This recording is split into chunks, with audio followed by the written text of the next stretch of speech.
And we're back in even more Monster Hunter and more Invincible. Episodes 5 and 6. Mm-hmm. Uh, so, how is everyone feeling? Slur? Feels good, man. Feels real good. Man, I Tad don't know. hungry. I don't know I'm if I only can going to say a that. little bit, and then I'm going to dip out just because time it is for me. So real quick, the first episode we watched was the fucking Prison Break. Machine Head and Titan, their storyline is great. Like Titan, really like Machine Head.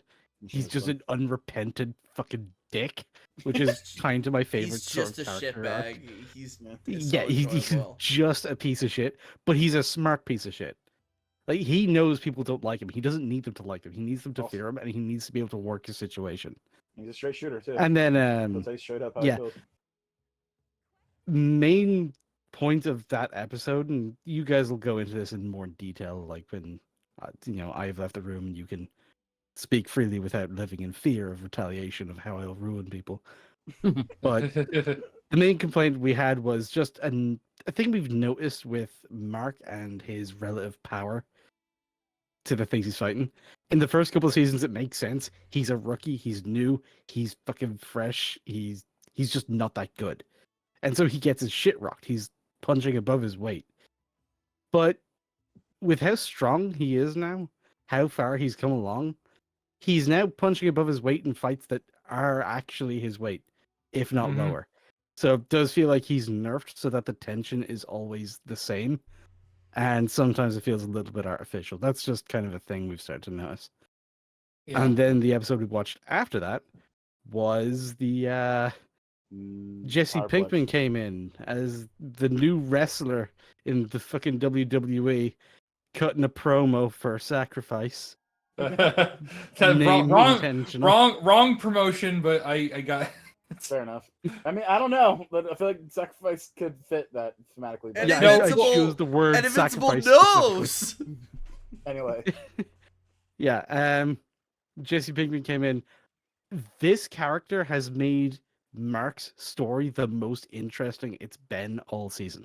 100%. This is the best episode in this season so far for me, just because it's the most interesting Mark's shit has been so far.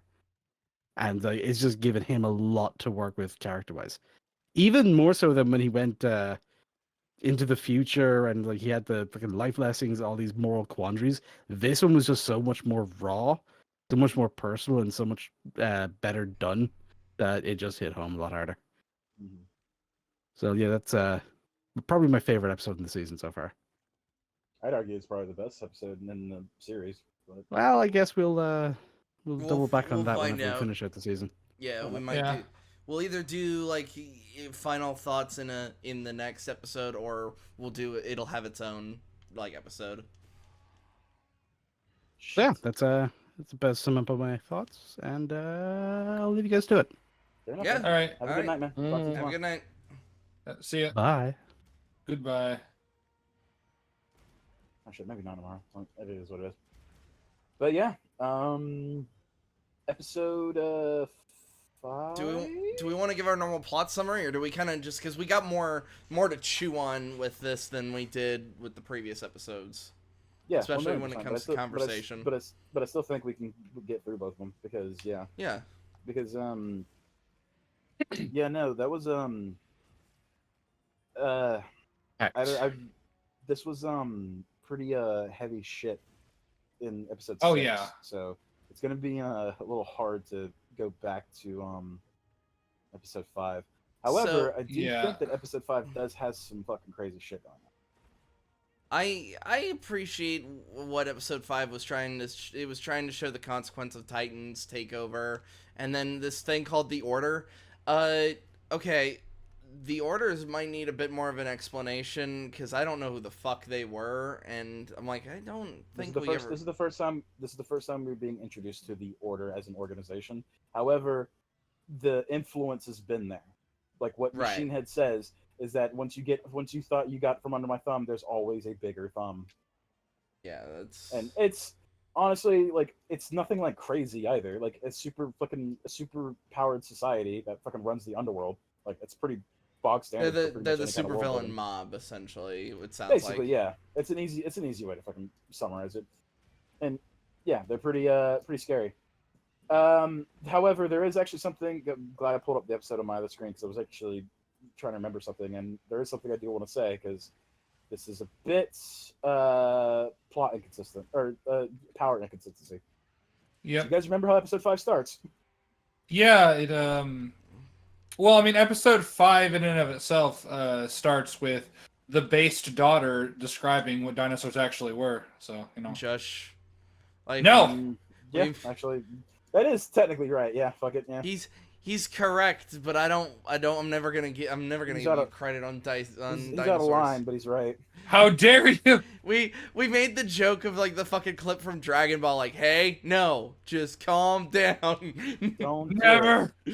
And like, but it is a really neat thing to see though that like everything that Titan says later in the episode is not fucking blowing up smoke up Mark's ass. He actually has made the fucking neighborhood way better. Like just flat out. Like he's a good mobster kind of thing. Which is fine. Like it's great. And yeah, and it's like back to work as he's got to do. The next scene, however, is what I wanted to talk about. Is Multi-Paul's escape attempt. Yeah, it's fucking disgusting and brutal. It's disgusting and brutal, and it's like fucking well shot and all that shit. However, I got a problem with it. I think before his escape attempt, there was the conversation with Dupli-Kate, or was that in the previous episode and we didn't talk about it? No. This conversation with Dupli-Kate happens after the escape attempt. Because remember, you are fails. Yes, you are. Yeah. You're correct.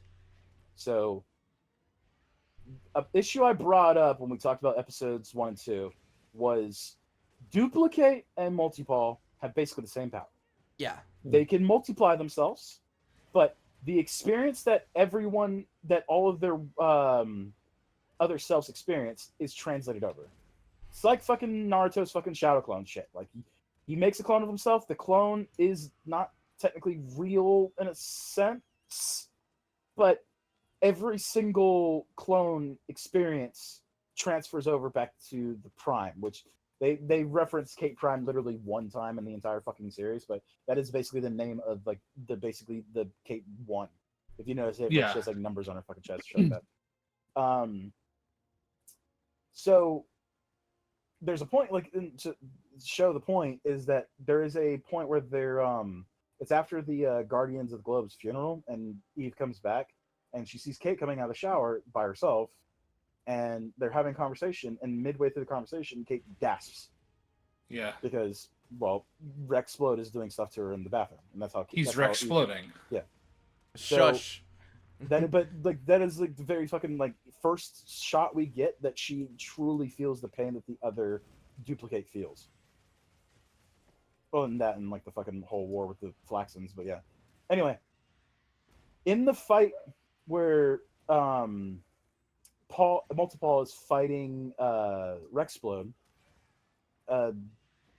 Invincible kind of goes hard in the paint and starts fucking wrecking Multi-Paul's shit. And it is horrifically violent, like ways of like he's just beating the shit out of like his clones. And it's done on purpose to show how powerful Mark is and like how like what he looks like when he's not holding back, kind of shit like that. None of that translates over to Multi-Paul. Maybe he has different powers. Maybe he's more mentally conditioned to not feel pain. Fair enough. However, in this episode, he attempts to escape his jail cell. Doing so, he clones himself a bunch of times and basically explodes himself out of the jail cell in a horrific way. Gory detail, holy shit, that's shocking. However, while he's doing this, his prime self is looking like it's in pain. Yeah. So, this is a inconsistency with his power, just flat out. Because either he doesn't feel the pain, and like he's like built different than fucking Dupli-Kate, I'm fine with, or he does feel the pain, in which case he didn't feel the pain when he was getting ripped apart by Invincible. I don't like it. Yeah, I don't like it either. It's a massive inconsistency. Mm-hmm. Especially considering the brutality in which that his multi-Pauls are dying. Because what he's doing is essentially... He's making a cell of liquid Paul of soup, essentially, by compressing all of those bodies together. The physics of the room would mean that something has to give. After so many bodies that would just be crushed in one compact space, the walls, or the door in this case, have to give out. So that would create just enough of those and create such a immense amount of pain that if this was following the same rules for Dupli-Kate, that should have probably made him pass out. Yep. Yeah. Because during the fight with the Flaxens, when she's getting blasted like in half by the fucking laser beams, she does fall over because the pain's too much for her. Yeah. So, yeah, no. Like I said, I guess like it's possible that when he started working for the Order, he got pushed in ways that he never got pushed with that weird training they got. Like, so possibly maybe there could be an argument to be made that like he's kind of seeing red because he's seeing the guy who's basically responsible for his sister's death. So like maybe he's just like fucking passing through it. Either way, it's a very weird, inconsistent thing, and I'm not a fan of it. Even though there is potentially an out for it. Yeah. Now, having said that, he does the disgusting thing and he starts breaking out. The security in this prison seems a little lax until he gets to the bottom bit where that fucking super soldier basically fucking one-shots him. Yeah.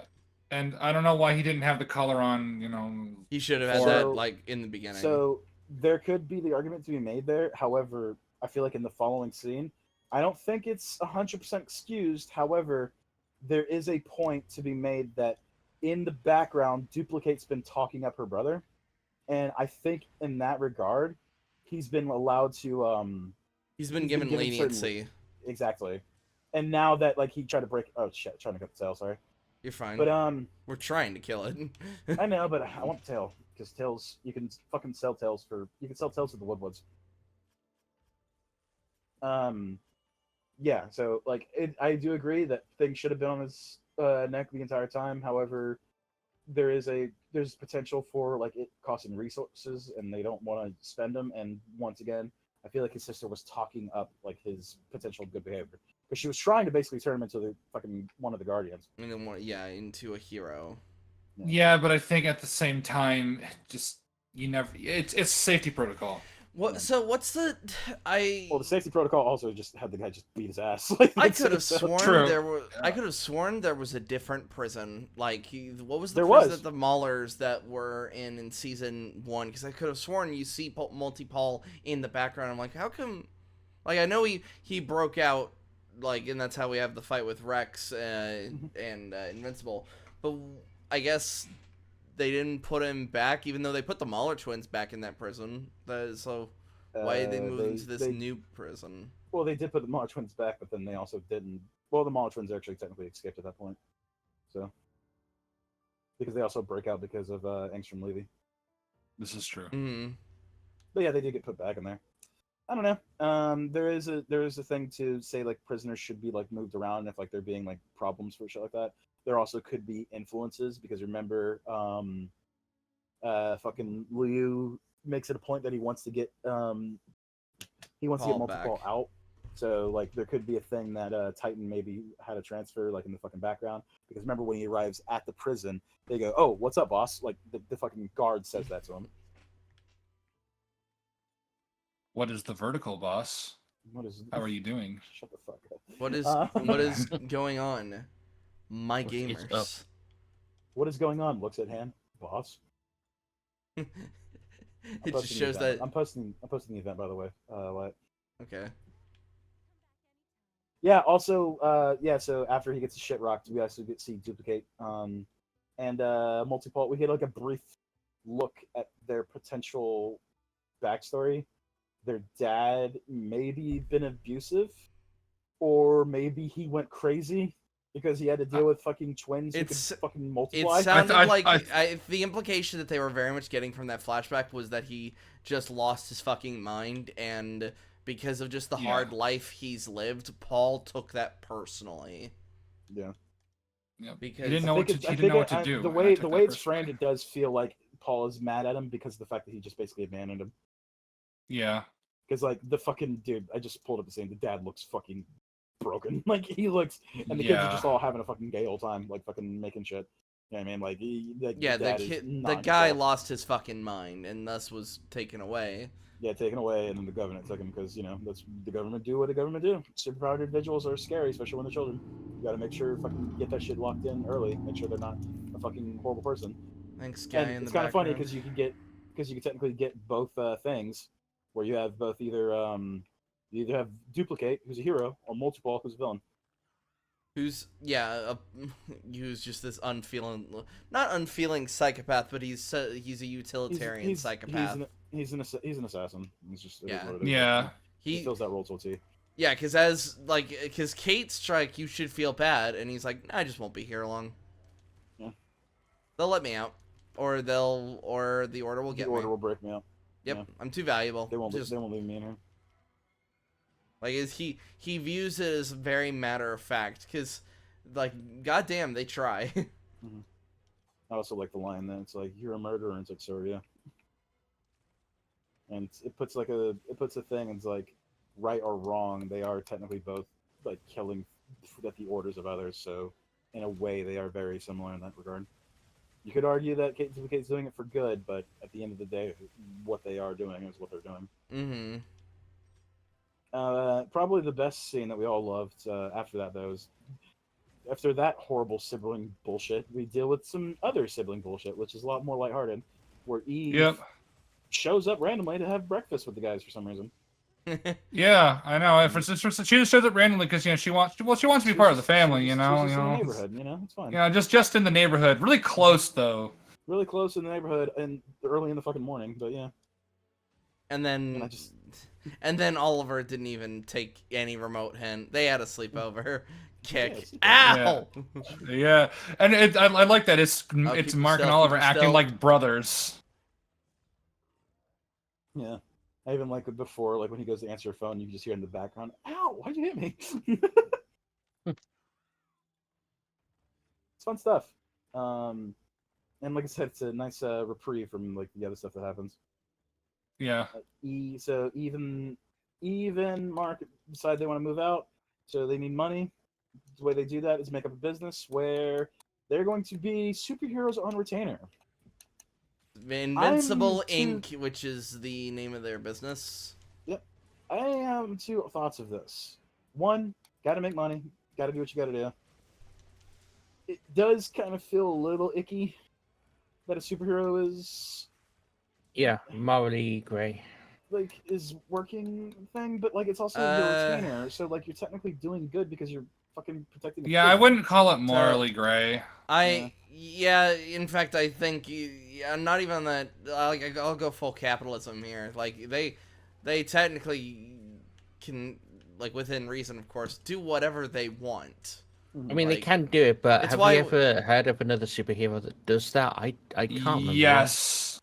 Tons of heroes. In fact, like tons. What isn't like Luke Cage and Iron Fist literally called the Heroes for Hire? Yep. Oh yeah. That's right. That's their other name when they're not the Defenders. Yep. Yeah. Well, no, it's because it's their agency, and Jessica Jones is also part of it too. Yeah. So, I was gonna more just bring up how like we've got tons of just superpowered individuals just constantly run around. They like it's just an inevitability that somebody with superpowers would just use that to like become an entrepreneur, like with hell, that's what we kept thinking of when, like, to bring it back to the MCU for like 2 seconds. It's like how Falcon should not be poor because he could very easily use his skills to make tons of money. Yeah. And then there's kind of like it's different, oh but like my Tiger, God. but Tiger and Bunny superheroes have sponsors and they make money off of being a superhero. Like there's an actual like leaderboard. So. So what I'm talking about is Same like thing if with, Eve. same thing with One Punch Man as well. So if there's a company where This is she true. is a create stuff and is a construction worker type of thing, then that's like fine. But you wouldn't she wouldn't charge for like, oh my god, you just saved my life in this tyrant. Okay, that's $1,000, Okay, please. but they're No, not. no, Okay, no, no, but no, that's no. not It what just they're doing. depends. It just not depends true. on. Well, yeah. And also, it just depends on how you hired their services. Like there are plenty of like. I think it unironically. No, it's not the Thunderbolts. There is what's the fucking group that starts Civil War? Oh God, I don't even fucking remember, but I know exactly. I think they're the New Warriors or some shit like But that. they are, Yeah. a superhero group who have a reality television show. There would be, Well, yeah, they were kind of hated by the superhero community, and then what the issue was happened, and that's what caused Civil War. So yeah. There was also The point and being that the inevitability of people using their superpowers, like as we talked about it with the gay guys, there would just be a market for this kind of shit. exactly. And Yeah. hell, like future spoilers for the comic, Bulletproof joins them. Yeah. So like like I said, I do feel like a little weird about it, but like at the same time, I totally get it. And like Oh, honestly, yeah. if I had superpowers, I'd totally do the same fucking thing. And like it's like I said, what Mayo brought up earlier was saying that it's like, oh yeah, I saved the world from the tyrant, now pay me money. No, it's not that. It's like if the prison needs their help, then they are willing to show up and be there for that help. Yeah, and then also like Because they're basically on call is the idea. it would be they're like also- if the Flash worked for like made his own delivery service or something. Kind of, except for like I said, I feel like that one's a little bit more icky for me. With this one, like they are technically doing a good service. They're like stopping a potential prison break or like all that prison riot and all that shit. So I'm fine with it. Like I said, there's just a little bit of part of me that's like, but at the same time, I understand. It can definitely come across as icky, especially like if you're not being well regulated. Because let's face it, if there were more organizations like this in all reality, there would also be hell of a ton of regulations in regards to it. And I know I'm invoking its name, and I probably shouldn't, but Youngblood kind of had that thing going on. What? Oh God, yeah, it did, but it was stupid. It's a 90s Image comic written by Rob Liefeld. That's all you need to know. Fair enough. But yeah, that's anybody else got anything to say about that? No. Not on that individual topic. I thought it was funny how how it looked like the lady kind of took the business card and then didn't say like we'll give you a call, more just silently just walked away like, all right, you fucking nut job. Weirdos. Oh, you're a superhero, huh? Yeah, or a superhero. Yeah, fucking everybody does. I know Invincible, right? Sure. Right, sure. And so, no, you mean Invincible because he has the fucking color change. Whatever. It does appear that has been that name has been like put away. So next scene is Mr. Liu looking really upset that Titan hasn't broken out his boy yet. And that was basically that's basically like our kind of half intro to what the order is. Super secret society that will fucking go through anything. And also Mr. Liu basically threatens his daughter. Yeah, and especially through the like it's just a subtle threat of like, yeah, I can kind of get to your family whenever I fucking want. Yep. It's like, oh yeah, this nice man bought all my cookie boxes. He was a weird old guy with a metal jaw. And it's like, oh fuck. And that's sort of, and as everybody, specifically, it was either Machine Head and I think it was both Machine Head and the teleporter guy, Isotope.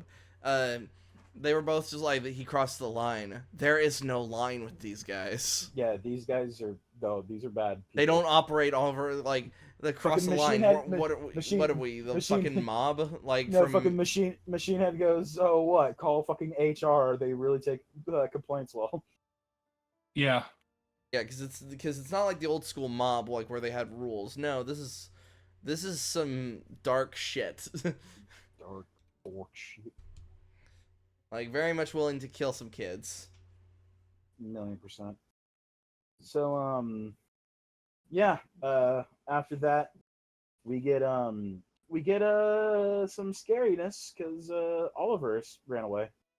It's like, what? Yeah. What's Oliver, going how could on? you I run don't away? know. He disappeared. What the hell? And we show up, and it's like, oh, he's just hanging out with some kids. Yeah, he's He's just hanging out with purple. his pals. With Yeah. his pals. I really like that scene. Yeah. It's Why a you nice thing. purple, Grimace? I love that fucking like he eats shit really hard on the skateboard. Fucking Mark like instinctively almost runs out to save him. And he was like, no.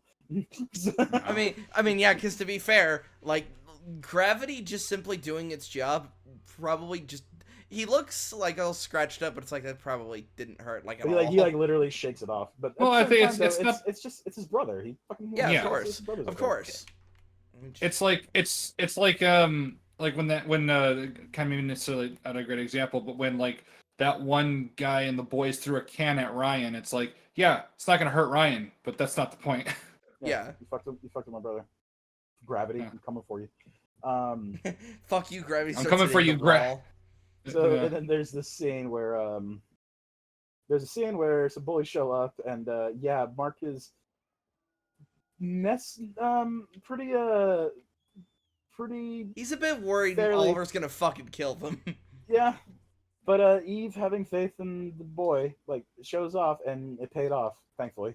This whole shit that yeah, he just pulls down their pants and fucks with them and that's all Yeah, he does. because Yeah, because at even that point, I even was said, really like, worried it go poor- the other way.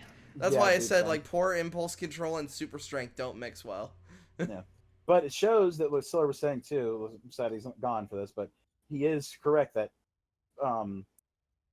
where there is the threat of potentially him being like a little kid and have poor impulse control, he is maturing faster than a kid should. So he's probably at a level. Oh fuck! What happened?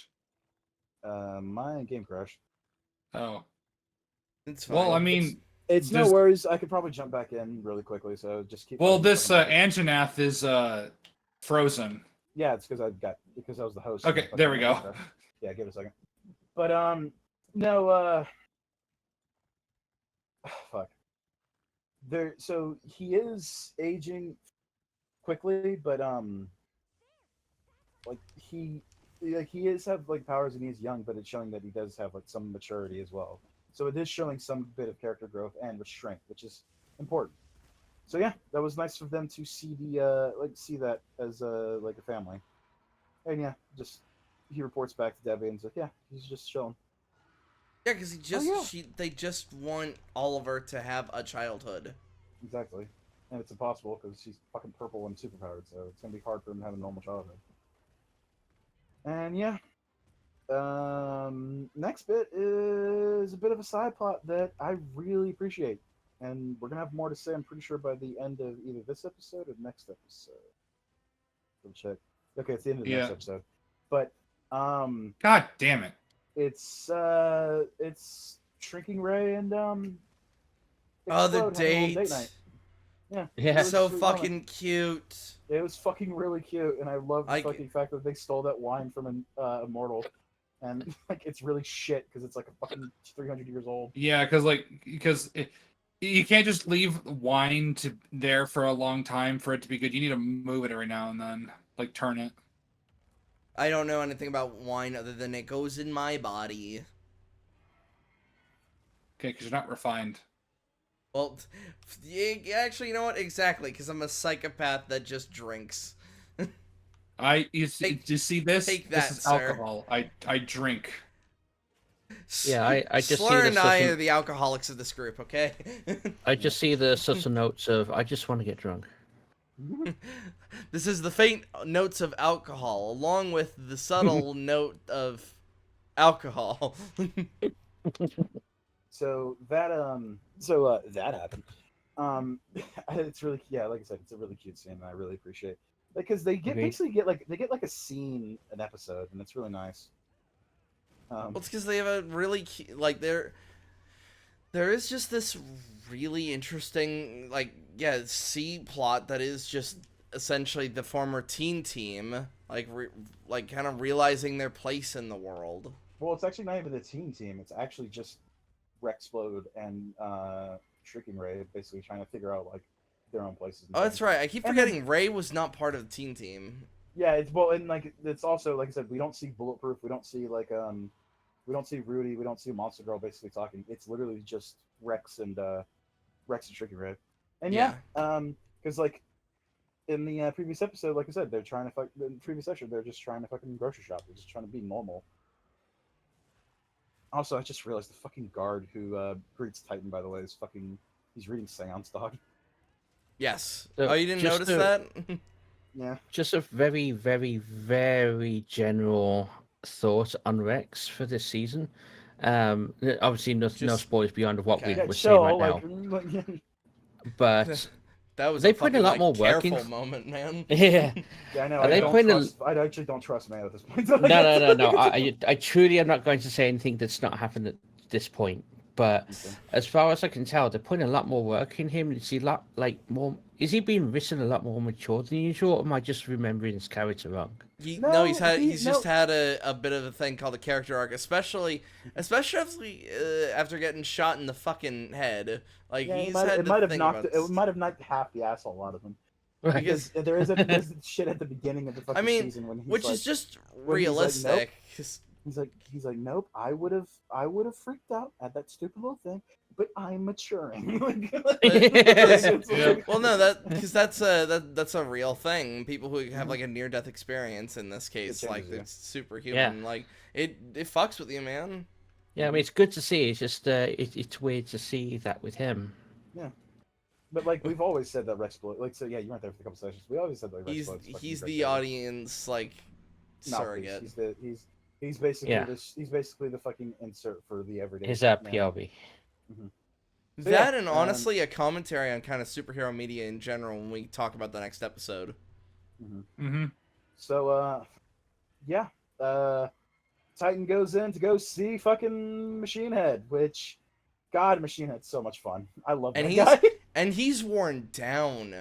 Like Yeah, you well, can, because he's a really high piece of technology. yeah, if I could, I would post the image of what like his just that shot of like especially you see that little bit of gear just sticking out of his head.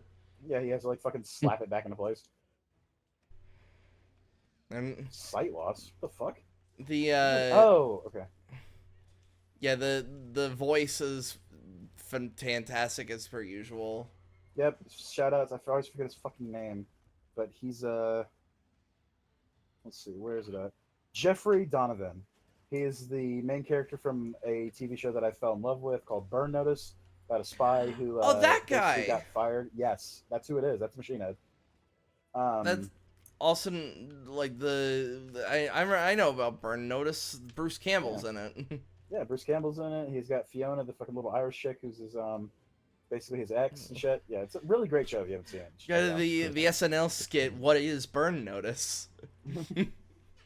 But yeah, Machine Head basically tells Titan how it is. He's like, "Oh, fucking, you're in charge of everything, but you didn't think you could deal with anybody." Yeah, newsflash, bitch. I've been fucking protecting you this entire time because these people are mean.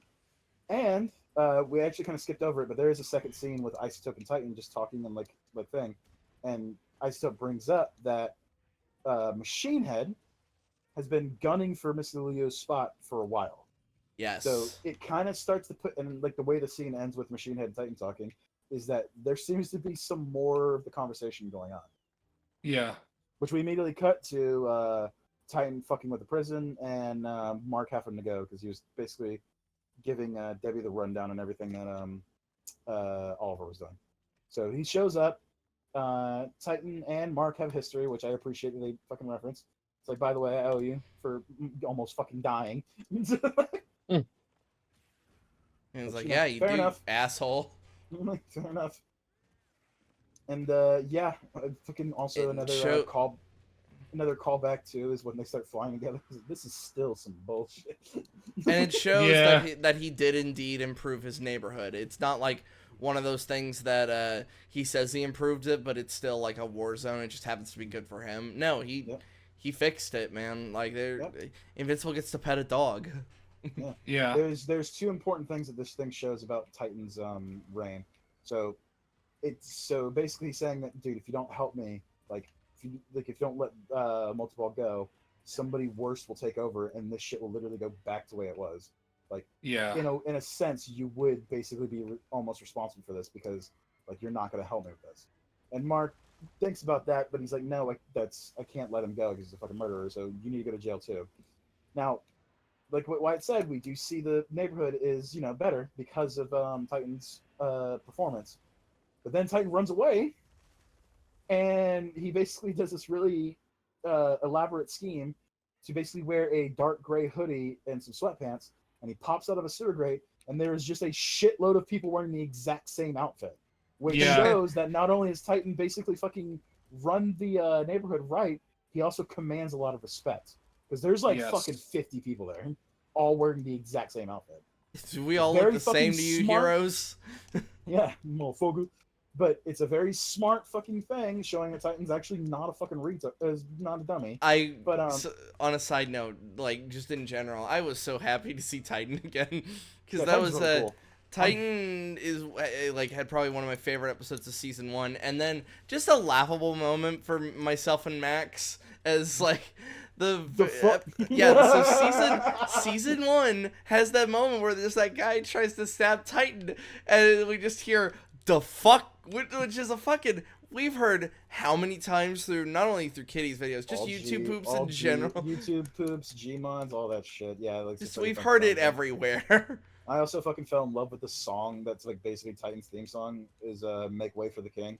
That fucking that shit lives rent free on my fucking Spotify playlist, on my fucking YouTube playlist. So yeah, no, I like Titan. I also did like Mahershala Ali as the voice actor because I really like Mahershala Ali as a fucking actor. I think he's fan-fucking-tastic. I think he's been burned too hard by the superhero stuff because they were like he got switched out. Yeah, I don't know the details of why the voice actors got changed, and honestly, I can kind of hear like the differences in their voice, and I don't like it. It's one of those things I just don't like hearing the differences in a character. I really appreciate, and I get it. It's voice acting and all that shit. But man, if you like a character, you'll know. Yeah, and that's why if I had to guess, like the reason it's not Mahershala Ali is because with all the stuff that in Blade, that might have actually also just been a scheduling thing. He just might not have been available. It might be. Which apparently the movie's not even happening. It got canceled. I don't want to speculate though because like you don't know. So yeah, of course. It's just a shame. I really fucking like Mahershala Ali, especially as Titan. So yeah, no. So there's the deal to be brokered, and yeah, the fight between Mr. Liu and Titan happens next. So he becomes a dragon. He becomes a dragon. Yep. He becomes Kaido. Oh, yep, I mean a dragon. And unfortunately, Titan doesn't seem to do too well against a fucking dragon. Gives him a massive case of toothache, though. Yeah, and it's fair because fucking Titan is just rock Luke Cage. Like, I like the guy. He's smart. He's charismatic. But man, his power set's pretty fucking basic, dude. It's not great, and especially dealing with some fucking mythological bullshit. It's not a good. It's not a good matchup. True. So, it also shows that Isop also portrays. It also shows that he portrays Titan as well, going for working for Mr. Liu instead of helping Titan. That fight could have gone differently if Isop helped, but he didn't. And so yeah, Mr. Liu fucks him up and then throws him out the fucking window, and end of Titan. So Mr. Liu, in a fucking blood rampage, he says, "Fuck it, I'm just gonna go and fucking get Multipole out." And yeah, there's a prison break. Now, here comes the part that I had an issue with, and I wanted to make sure I bring it up. There is a part in season 1 where a dragon who looks suspiciously exactly like Mr. Liu's dragon form. I'm pretty sure it's the same one too. I'm like 99%. I'm pretty sure it's either Mr. Liu or they just reused an asset. Which would be really fucking. So if that's the case, then that's also a problem. But let's go with the assumption. Let's go with the assumption that it is Mr. Liu. Okay. In that scene, Nolan and Debbie are eating lunch, having a date in Paris, and she's like freaking out, and she wants him to go save him, and he basically says, "I'm enjoying a lovely evening with my wife. Let Cecil earn his paycheck." And as he says this, 2 jets stream in and basically attack Mr. Liu. I will give some good faith here. let's just pretend. Oh, thanks. Let's just pretend. Sorry, I got you know, up like, only so you can get hit. You got me up a little too late, but I appreciate the attempt. Let's. Are they fighting? Oh, okay. I thought they were having a sword war. I was hoping, but no, they're just smacking each other. That's an alpha, by the way, so be careful. That thing will hurt. Yeah. But then, like, two jets come flying in and attack Mr. Liu. Now, I will give you the benefit of the doubt and say that maybe the Guardians show up later to help, but what I have to deal with is that two jets were able to basically thwart Mr. Liu. Or at the very least, stun him enough that he maybe needed to fuck off. Mm-hmm. And yeah, thwarted his plans, to say the least. So Mark and Eve have a really cool team up. They actually show that they another Doshikawa, goddamn. They show off that they do have like team up abilities. It was really fucking neat seeing them like work together. It was so fucking cool. I don't know, like, you guys. I don't know if you guys could tell while we were watching that. I was like, "This is fucking awesome." You were marking out, and I appreciate that. I like good hype pop off. But yeah, no, there's that bit where she turns into like a fucking Iron Man suit, then turns herself into a fucking like actual like mace for Mark to basically swing on the fucking dragon. Which, keep in mind, yeah, it rocks him. Keep in mind, Mark is fucking. I don't know where you'd place him on the strength chart, but he's pretty there. Goddamn strong. So to use yourself as the club, it's put a lot of faith in him. A little bit, yeah. Like I said, it's faith in her man, though. Yeah, and like I said, it shows the trust in the relationship. It shows that they can rely on each other, and it shows that like I said, they trust each other. That being said, however, so, that fight starts, however, and Mark he does a fucking orara from fucking JoJo on the fucking thing, and it's like I'm getting fucking centipede flashbacks here, but he hits the fucking thing and it doesn't seem to do anything, and I'm like, oh, let me have a fucking traumatic flashback to the fucking fight between Omni-Man and Invincible from season 1. Look what they need to mimic a fraction of our power is the literal meme from that episode, and he's looking at two jets, the two things that were able to fucking push back Mr. Liu. Yeah, regardless of, even though we cut away, there's a good chance that those two jets were just genuinely enough. Yeah. Like, it's one of these things where it's like, it seems like a minor thing, and like maybe it's because he's like mystical powers or anything, but what we're seeing in the show is weird. Like, it has a weird consistency, and this isn't the first example of it. This is why I brought it up in our first recording, is that I like this show. I really appreciate the show. I don't want this show to get complacent, and that's what it feels like this season's kind of doing in certain spots. Yeah, because because, like, as I said previously, and we talked about it a tiny bit during the actual watch through, is like, if he's just not locking in, he's just not hitting them hard enough. And granted, there is a point where he does, like, when like shit's, well, he locks in too late. He's not fucking Goku. He doesn't need to fucking like save his power for a fucking fair fight. He's got to save fucking lives, and he basically doesn't do that. Like, until he's already almost fucking dead and bleeding out because fucking Mr. Liu bit into him. You know what I mean? He's bleeding at this point, and like, yeah. So then he basically fucking like skyrockets up and then fucking slingshots down insane speeds and like fucking pierces Mr. Liu's head. Which, you know, pretty cool. Like, it shows that, like, yeah, it doesn't look like he can hold back. But it does kind of show that Mr. Liu's powers are a little bullshit. Yeah, he says, like, your powers come from space, mine come from beyond reality. Your powers beyond this reality. You come from the stars, my powers come from beyond. So, well, that could also just I transported him to the future. Okay, sorry, no, I'm not gonna make fun of Mako. I mean, he's giving me Mako vibes, but he's actually giving me more Uncle vibes from fucking Jackie Chan Adventures. One more thing, Mark. You cannot beat me, for I have depicted you as Soy Wojak. And I am the chat. The fucking picks up a fucking, like, the dragon holds his tiny hands, holds up the fucking picture of a Soy Wojak. Anyway, Machine Head, it was showed, oh, by the way, there's a couple shots during this whole fucking thing of Machine Head kind of like doing stuff in the background. And yeah, Machine Head breaks the fuck out.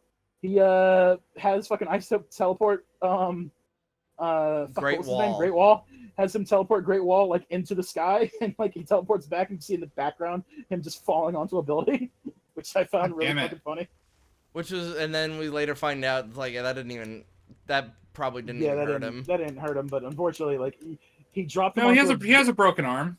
Well, he has a broken arm, but he's also fucking displaced. He's on a skyscraper, potentially a mile away. He's not getting there in time to fucking save Mr. Lee from being shot in the fucking head. Which happens. And yeah, Machine Head, the goat, fucking pops that bitch in the fucking face. And boom, no more fucking dragon. And in the background, we forgot to talk about this. In the background, Eve is having a 1v1 with Paul. Yeah. Who, it turns out, could break the collar if he just basically created 50 of it. No, not 50, like 15 he's of basically himself. like he's trying to fucking like phase through it, and it does look like it causes him great harm. But like it's one of those things where it's like now's the time to walk in, time to get the fuck out of here, kind of thing. Like now's the time to hurt yourself to get out. You know what I mean? Mm-hmm. Yeah. I'm fine with that. Plus, he didn't really have that chance, when he got kicked in the fucking head. Like I said, I'm kind of sad that guy never shows up again. By the way, I actually think he was kind of cool. Which one? The guard who fucking beats up multiple. Oh yeah, he should have been like not a regular, but he should have had like a through line through this episode. And Are you I trying to build appreciate this fucking Anjanath armor, by the way, buddy? Jake? What, me? Yeah, I thought you said you wanted to build Anjanath armor. That's That's why I picked this quest, to be honest. That was like I was looking for a new armor set, maybe not specifically Anjanath, but I have the Anjanath helmet on, along with the. I'm just a mismatch hodgepodge right now. I'll keep throwing tempered monsters at the fucking screen so that we can keep talking. But something I really appreciated about their 1v1 was that Eve isn't necessarily trying to fight him as much as she's trying to contain him. Like trying to put, because all other prisoners get out of their cell, and she just basically puts them in new cells and then shoves them back into the original cell. Yeah, it was a really cool feature, and I like that. She's like, oh, after I helped you build the prison. She she's not successful, but she doesn't know that. By the way, let me get me back in the link party, or was the party leader? Yeah, that would be Jake. So she's not successful, but she doesn't know it. But, right. The result of that 1v1 is that, with at least that copy of Paul, she won. Because she made the bigger box and then shrunk it around him. Mm-hmm. I'm assuming... How do I'm I assuming invite? Go to the second to last thing, and it should be invite to link party. It's like the top thing.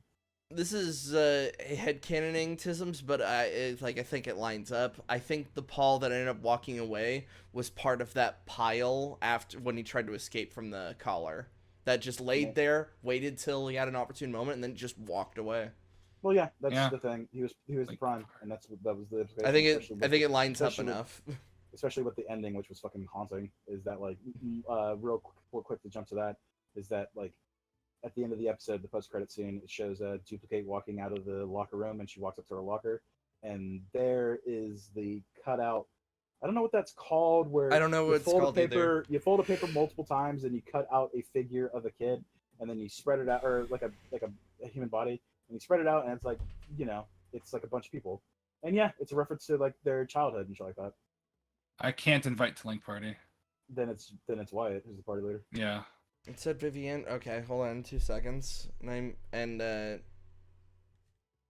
I do that, you guys talk amongst yourselves. My groceries got here for a second. Yeah, Okay. So let's see. Yeah. Mark feels that him and Eve are moving too fast. So, and especially with all the shit that just went down and all the stuff with Oliver. So he decides to back off, saying they don't want to move out, which was established at the beginning of this episode. But it's fair because that's both what Eve and Mark come to an understanding that they should, take things slow. By the way, the paper in the cussing is called kirigami. Kirigami? That's what it's called? Yep. I didn't know that. Thank you. Because, yeah, I've seen that. Because, yeah, you do that with kids and shit like that, you know what I mean? And that is something that they did together as a thing. God damn it. I'm somehow in offline mode. Great. Fucking love this game. This game's fucking great. I love it. It's so fucking good. I want to kill myself. Anyway, fucking hell. The really great line of basically Machine Head, yeah, it was behind everything, and it's implied that he basically takes over as the leader of the what the fuck are they called, the Order, Yeah. and yeah, Titan basically at this point asks him if he can just stay as the leader of the Eastern Borough or whatever, and that he's out of the thing, and Machine Head basically allows it. And yeah, it's a nice little show between their two characters. Like, even though Machine Head's kind of a dickhead, he does seem somewhat reasonable.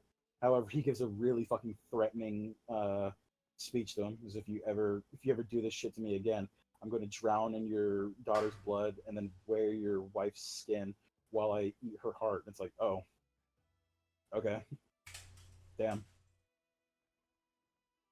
I mean, I don't eat, so that's a big deal.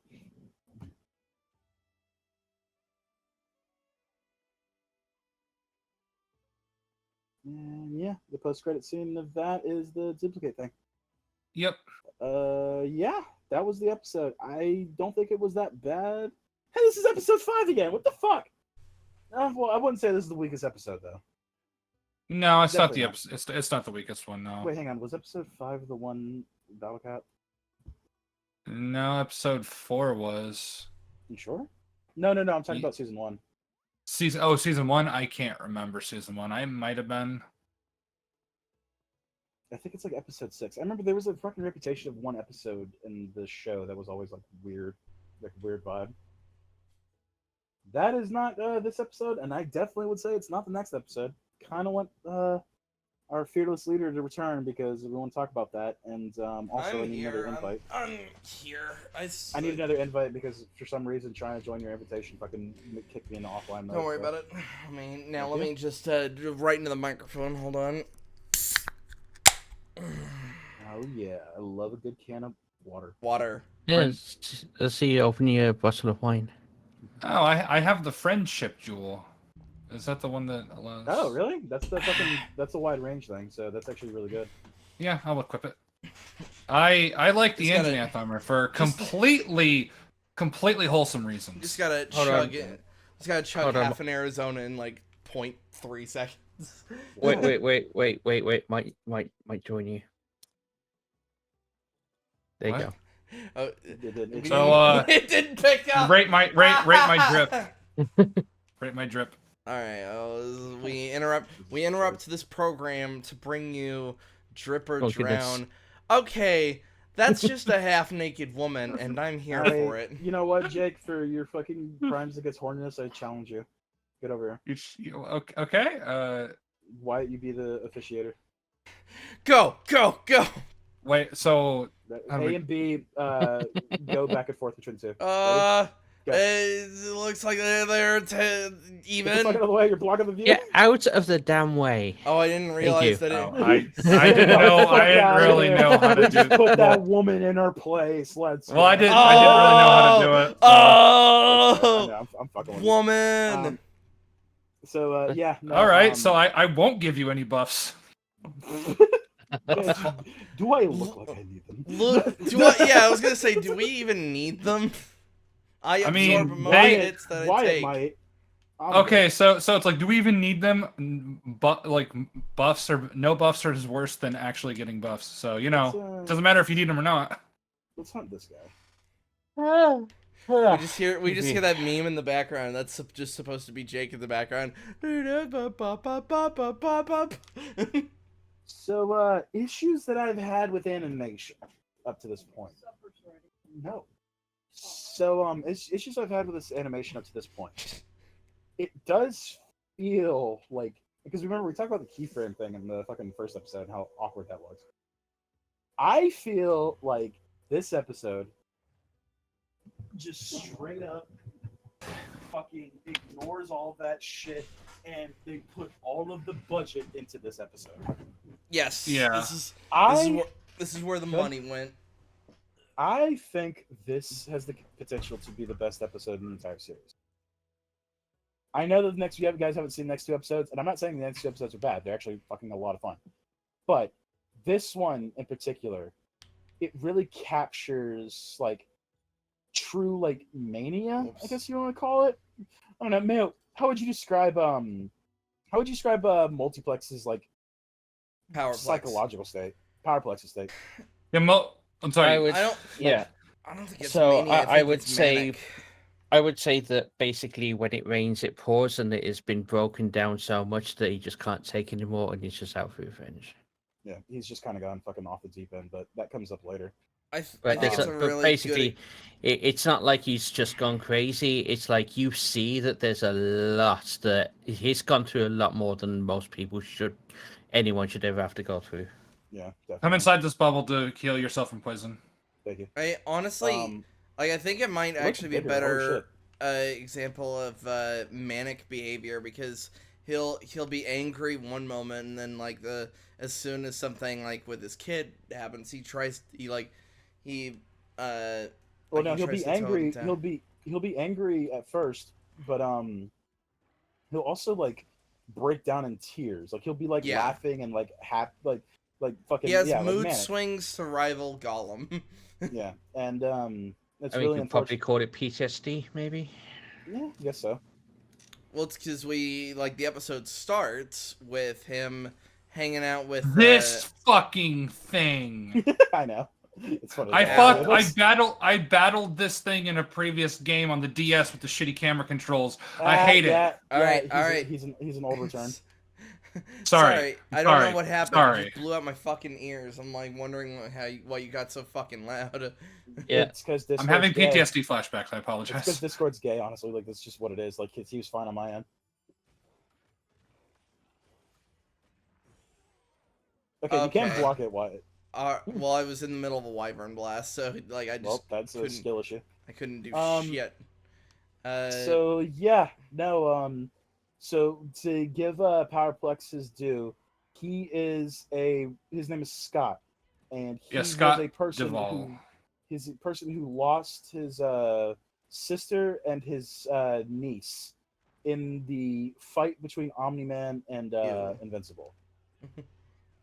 Now, while we can clearly say as the viewers that it's not Invincible's fault in any of this, as someone who would live in this world and as someone who would only have the information given to him in this world as well, I don't know if you can make the exact same argument. So that it is technically Mark is completely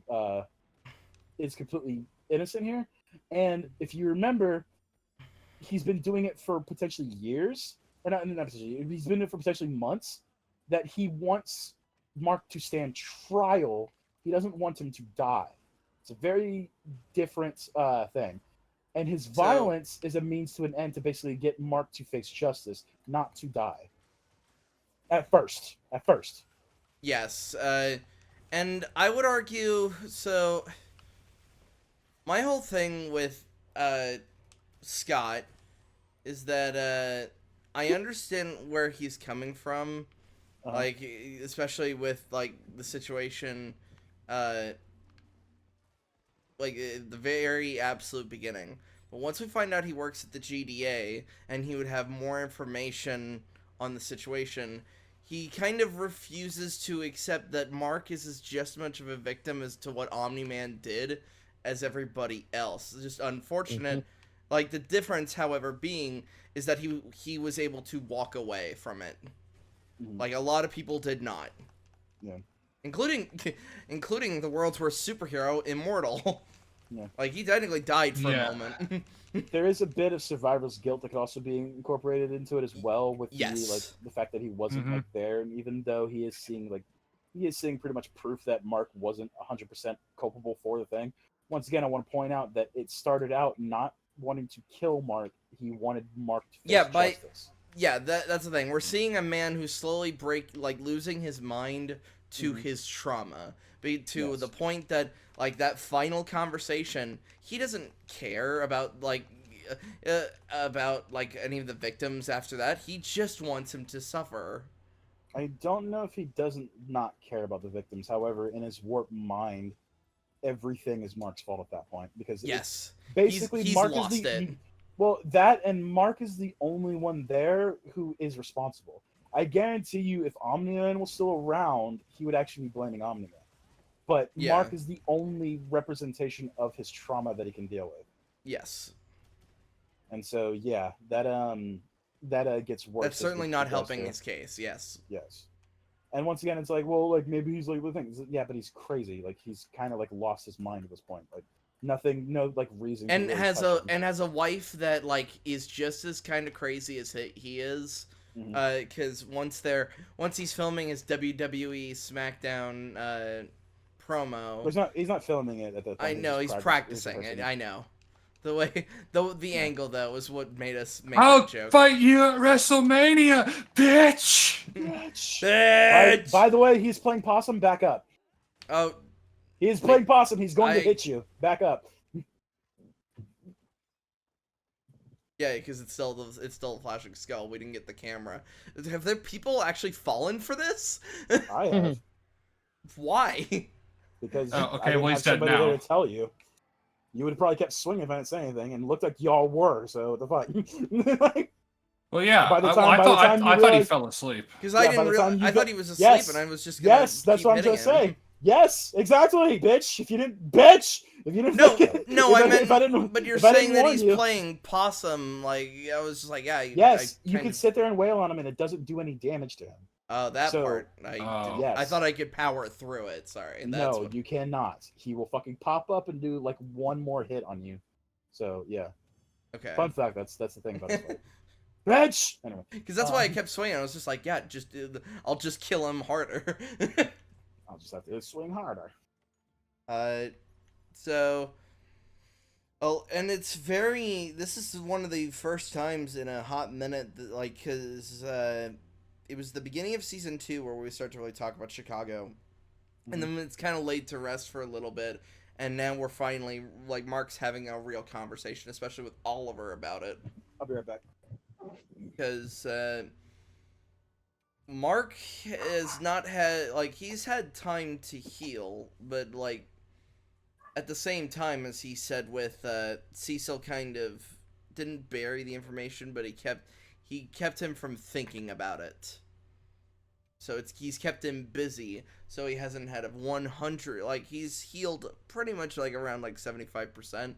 This is what has probably allowed him to really think about it and to forgive himself. Because now there are names to the faces. Mm-hmm. Let's see. Okay, so the first time Powerplex goes out and he's trying to do his, he's on television, he's, like, come out Invincible, and they do the title card multiple times. That was, yeah. That This is in was, the bowling alley, right? yes, when we're talking about I want, and then they play the title card multiple times, to face justice, and I want to come over here, and then they just kept doing it. By like the fourth one, I was like, all right, I get it, I get what you're doing. But Mark does not go out to fight him. It's William's birthday, and he has decided he is having a day off. And I feel like that does make the situation worse. Because the person that then goes to greet him and to fight him is Shapesmith. Shapesmith, yeah. Who let him be by himself? Yeah, who is an absolute dribbling tard. And also, where are the other Guardians to this point? I mean, I don't think this falls on Mark. I mean, there are other superheroes. They're there are probably people who should be off doing this. stuff. They're probably Oh, off you doing know, the something. rest of the heroes of America, you know, all the hundreds of them, they're not doing anything. I mean, if this isn't one of the cases like in the MCU, for example, where you get a standalone movie and you think, where the hell are the other people? This is something where there are other people to take care of this. He should be able to have a day off. Yeah. I mean, going back to what we said about fucking Nolan with the dragon. I am having dinner. With my gay friend. And Cecil can earn his paycheck. So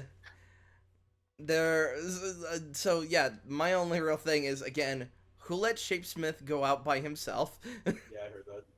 And yeah, Yeah, I think that's a mistake, but that's on the Guardians. That's not on Mark. Yeah. No, it's all Mark's fault, bitch. Bitch. Bitch. I will point out though that it does seem like Shapesmith is actually able to fucking take him down Yeah. Up until like as we until found the out. power is revealed. Yeah, where the more you hit him, the more he charges. Mm-hmm. Or the harder you hit him, not it's not the number of blows, it's the power behind them.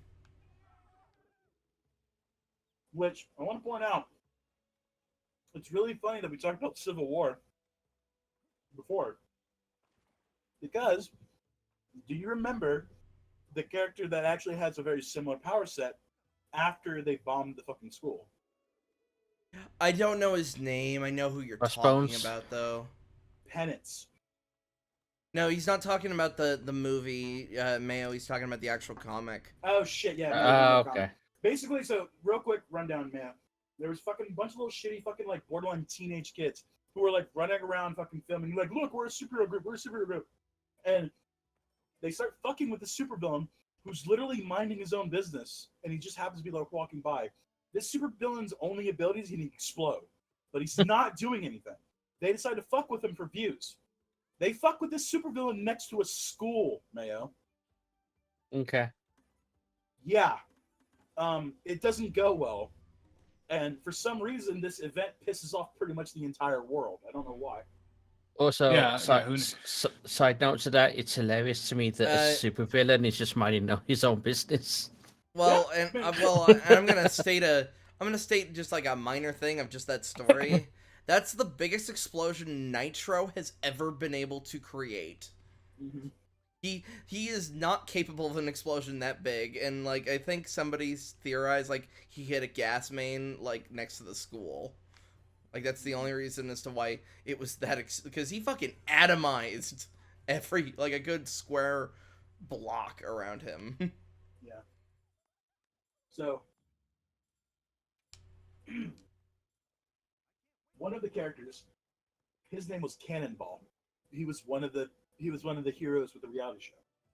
Right. The trauma didn't do well with him, and the only way he could activate his powers was by putting himself through immense pain. So he changed his name from Cannonball to Penance because he believed that he deserved every bit of pain he felt for for his sins that he did. It's very similar to how Powerplex is in this show. And I appreciate the through line too. It's like it comes from heavy trauma. It's not really their choice, and it comes from pain.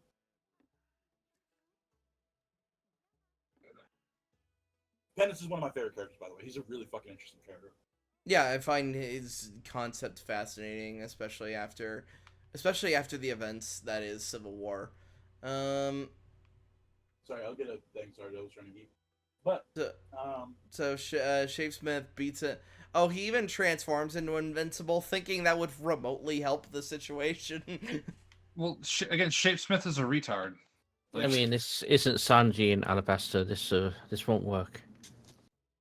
Yeah. Don't remind me of that. Don't you dare remind me of that. So yeah, Powerplex is able to get away, and he just basically everything that happened there just didn't help him at all. He was upset that Invincible didn't show up. He was feel like he's like not being like respected, and it just builds up on his mania. And just to be clear, like I personally like this is my thoughts at least. Powerplex was not owed Invincible. Mark did not have an obligation to just go out there and just deal with him. He was like I am bowling with my best friend. Throws bowling ball at Mach 10. Plus, it's not a Guardian. It's Powerplex. Yeah, man, that's a very good fucking point. Yeah, he's independent, which means he can totally like choose when to and to not take a hero opportunity. Mm-hmm. Oh no! I'm not falling for that. What? Okay, Sorry, so- we're fighting the fart monkey. I'm sorry. No, it's fine. I'm just quickly. I realized I only had a minute left of my meal, so I was quickly having for a the nice audience, chow at that's the canteen. for the audience. That's not a euphemism from Jake. He's actually fighting the monkey that They know farts what on the the fart. game. If they're watching our Let's Play, they should know what the fart monkey is. They know what the fart monkey is. Though, granted, the Let's Play might come out later, but fucking who knows. Anyway, Oh, excuse me. forgot to mention too that Amber and Mark seem to be the first time they've seen each other since they broke up. Yeah, and William said, like, you're both adults, deal with it. Yeah. Which is very true. Yeah, she's my friend too, asshole. Like, I'm allowed to invite people to my fucking birthday. Get over it. And I appreciate that. It's falling asleep. Her new boyfriend seems to be Black Mark. Just Mark, but like Kyle is just Mark, but without superpowers. Plus, if there is any awkwardness from Mark, it's not founded because he's got a girlfriend now, and she should be allowed to have a boyfriend. Yep. Also, I want to point out that it's really funny that fucking Wyatt, when we were watching the video, he's like, "Oh, seems you have a type." Yeah. Almost 2 seconds later, Literally 2 seconds after. Amber says, "Well, I guess I got a type." Alright, you guys will have to do that quest without me. I keep hitting depart now, and it's just not doing anything. I've been on standby for like 2 minutes now. I mean, try leaving and come back. Yeah.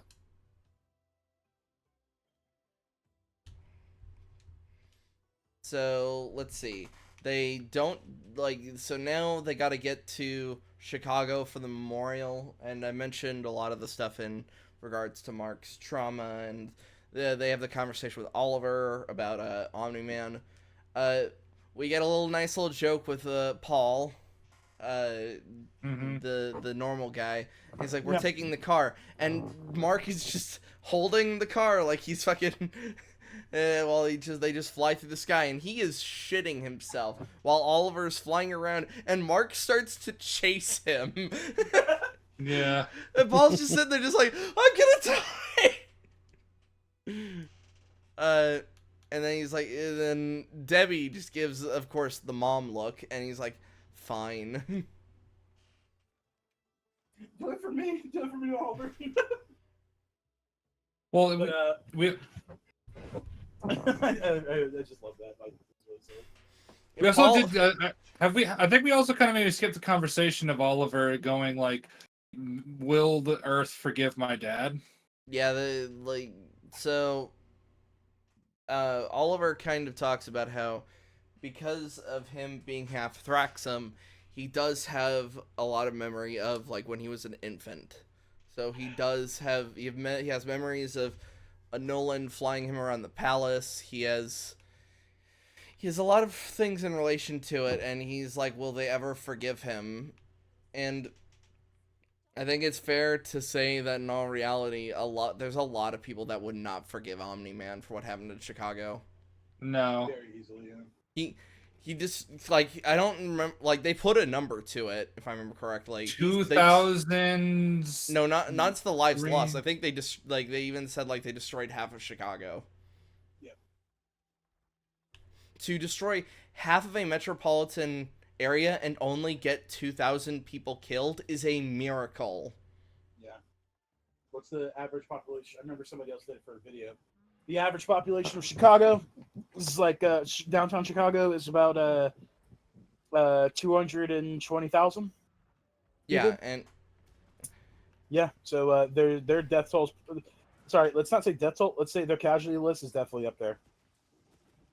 I mean, at that point, I'm really surprised the show didn't depict any kind of protests and stuff against like superheroes. You know, like Sokovia Accords and shit like that. Yeah. Well, it's because the GDA exists, and there does seem to be this interesting layer of complacency, as Aaron Paul brought up with the lawyer, because he said he assembled a petition to try to get Invincible under trial, and he said like they just don't follow the normal laws as we do sometimes. Well, no, it said this is outside of our bounds, so the GDA are probably they probably have higher command than like an average fucking than your average city council. Right, I was quoting what I was trying to remember the exact quote that the lady said in the parking lot. Yeah, I just want to make it clear though, it's not implied that like Mark is above the law. It is No, that whatever law is being handled is above her pay grade. Exactly. This is a bigger situation. Yeah, and like I said, it's very easily implied that that's just the GTA. Mm-hmm. And yeah, we get a Yeah, I'm glad you guys brought up the conversation with Oliver because that's really important. This show has this episode in particular has a lots of like really high emotional stuff going on, and it's really well done.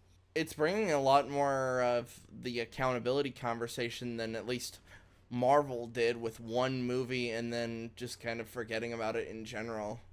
Mm-hmm. Yeah. Like, because one could argue it's like, man, like, while it certainly wasn't Mark's fault what Omni-Man did, man, he does blame himself for the death toll. All because he stood up to his dad. And he wasn't even like, he fought his dad for like a total of like probably only 5 minutes of that actual fight where he actually swung on him. Otherwise, his dad was torturing him, and he's just going, I just want to save him. And he, like, right after the train crash, he's just going, I can help them. Yeah. He's not even thinking about swinging on his dad. He is just thinking about the people that have been hurt. Yeah. And we meme on it saying Mark is dumb, but he's a genuinely good person. Like, his logic is flawed. He is a flawed character. At the end of the day, however, he wants to do the best for what he is, and he feels a lot of guilt being the number one hero on the planet. It feels a lot of pressure, not guilt. Sorry, I'm not saying pressure. It's a bit of guilt as well. Well, the guilt comes, but it also comes a little bit later with the holy shit, with Well, that's why one of the fart monkey. The fart makes me smile. It's why to talk about like just favorite moments of other seasons. One of my favorite moments of season 1 is right after everything happened. Nolan flies off. They're having the fake funeral. Mark looks at I believe it's a family. I can't believe we have it on film that I just saw the fart monkey pull shit out of its ass. Yeah, that's unfortunate. That's unfortunate. I hate how dare you. That's on the record now.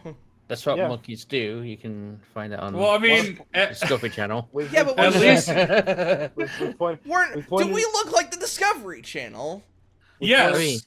I'm pretty sure we put it on recording, but I want to make sure it's said that there is a mod, Mayo, to make this guy look like the fucking blacksmith. The blacksmith, the really hot chick.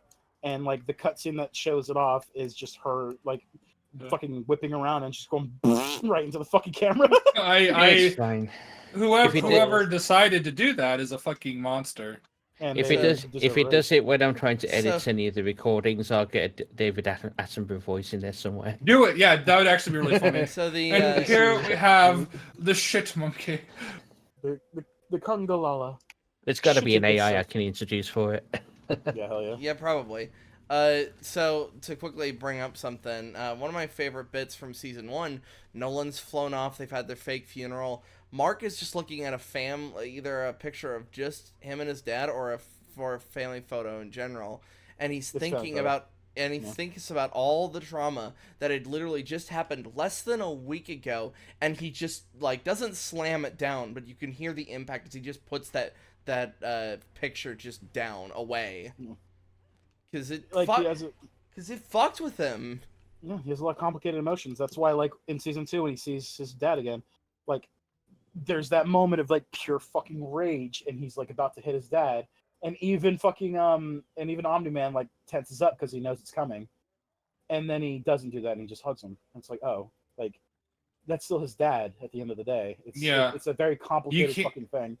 Well, you can't really just erase all those memories, because that's what talked him down from the edge. He was going to annihilate. Well, he wasn't going to annihilate the planet. He was going to annihilate anyone that got in his way. But he was just gonna. For a good second there, Nolan was going to kill Mark.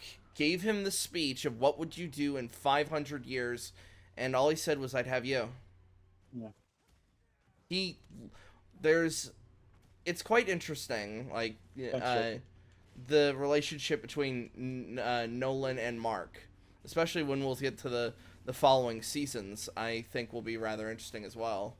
Yeah. Especially if they address the reboot universe.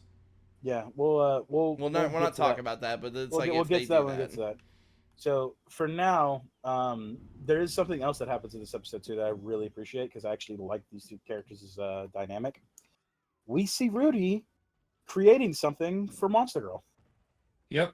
Yes. I'll be right Um, back. It is really neat that he basically found a way to stop her de-aging process, and she can now transform whenever she wants to.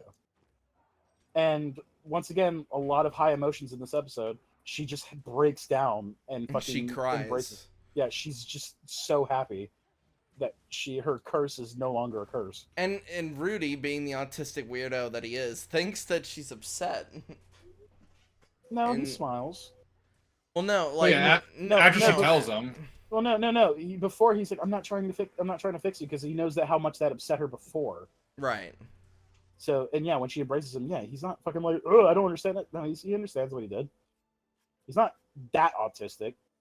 I mean, for a moment, he was because he does say I'm sorry, and you don't need to wear it, and I'll never talk about it again. Yeah, He does because he think knows for- how much. Well, because he knows how much it bothers her because of everything they had the conversation in season 2. Like this is all set up. It's all there. Yes. Remember that when she's like, stop trying to fix me. Like have a conversation with me. Mhm. Talk to me, you weirdo. But I don't know how to talk. Yeah. He's like, Although- I'm sorry, I solve problems and I want to help you. And she's like, I'm not a problem. And that's why when he did it, he was like, look, you don't have to wear it.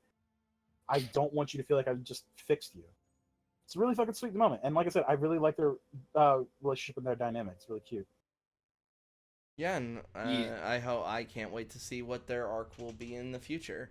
Oh boy, Uh, we'll see. And And then also we get a conversation between Rex and Shriek Ray. How Okay. Shrieking Ray's like, I want to fucking quit, and he's like, oh, gay, okay. And that's actually kind of how it all fucking plays out. But I will fucking let you go ahead and get to the point where like it is because it's actually at the end of the episode this happens. But yeah, go ahead and talk about it. So I really like this conversation, especially from the concept of superhero. Like, superhero media addresses a lot of topics, some well, some not so well. And there is sometimes the conversation of, like, do they deserve happiness, or what does it mean? Like, are they able to just quit? And there are plenty of heroes, both in Marvel, DC, Image, all that kind of stuff, that are in Rex's situation. This is all they know. Like, they don't get to live a normal life like everyone else. And I find it a very fascinating subject. Yeah. It shows Rex's true character too. He's like, yeah, I don't get to be happy. Like, I have a job to do. This is the way it is. Like, this is what I got to do. And there's plenty of this conversation in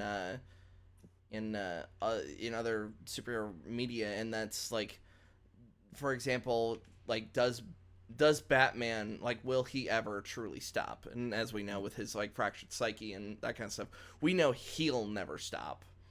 But what? I was gonna say, but Batman should at least be happy. He's a creature of the night. No, the point. Something. No, I'm not even gonna make that joke without copyright trying to fucking kill us. yeah, it's fine. Yeah. Darkness. No parents. That's also copyrighted. Whatever. I just said darkness and no parents. I didn't actually sing the song. You got 10 seconds. But anyway, yeah, no, and like I said, it's like it honestly explains a lot about Rex's character as well. He's not just an asshole. Like, this is who he is. He is the persona. He is like Rexplode. He is like all out like things. You get no filters with Rex because that is who he is, like unapologetically. and Like, he will never change because that is who he is, and that's who he truly believes he is. It's a really fucking sweet moment because that's like what he believes is the truth. And what's kind of interesting is with my own writing, I've always been trying to tackle the subject of a hero that doesn't have a secret identity. Not like in the sense of like for example, like there is no Peter Parker or there is no Clark Kent. There is just the hero. Yeah, it's got no alter ego. It's just that's how he is. That's who he is. And So, Rex is probably the best example that we're ever going to get for the moment, and I find that incredibly fascinating. Yep.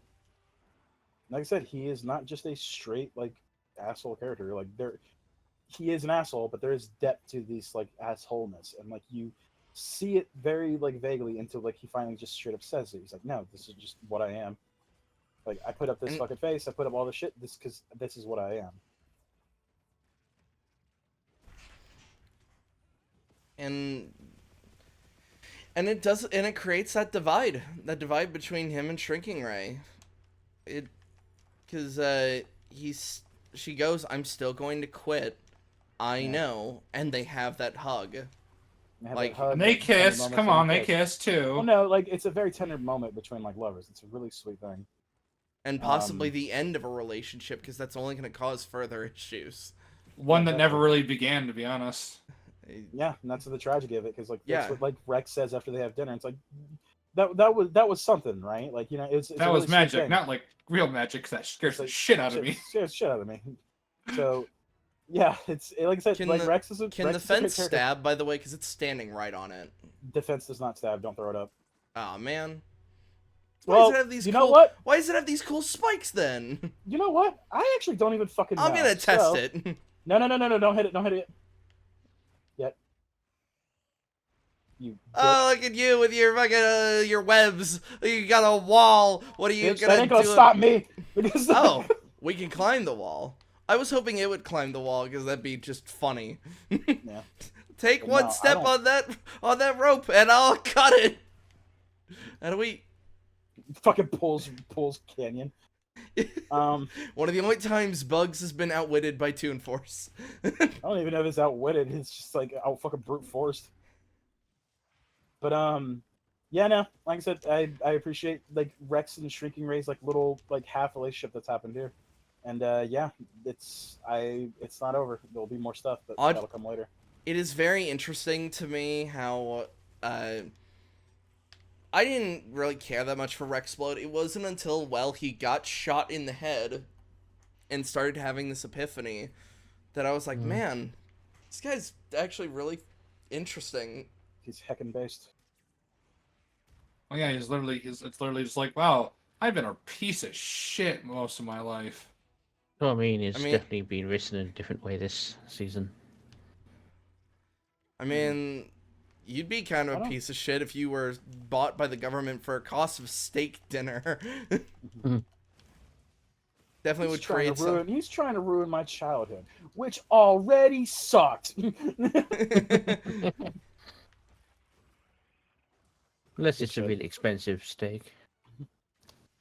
I'm about to teach you some motherfucking what the fuck? And yeah, so that like we just combined those two scenes together. It's time for the real fucking meat and potatoes of the shit. So Powerplex attacks a second time during the memorial of the Chicago attack. Yes. And this is also implied. This is the first time that fucking asshole. That was quick. Jesus Christ. All right, Spider-Man, come here. I'm gonna kick your fucking ass. It's implied that this is the first time that Mark has ever actually gone to the memorial, though. Mm-hmm. Because I need to put up the echo bubble.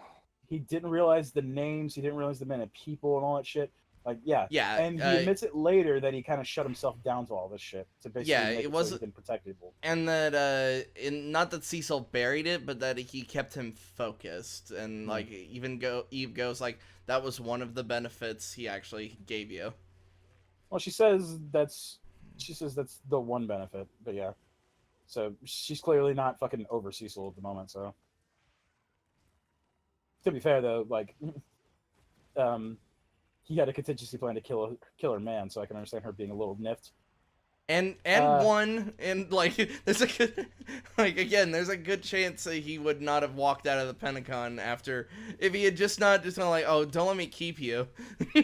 Oh, I'm talking about the first Fallout.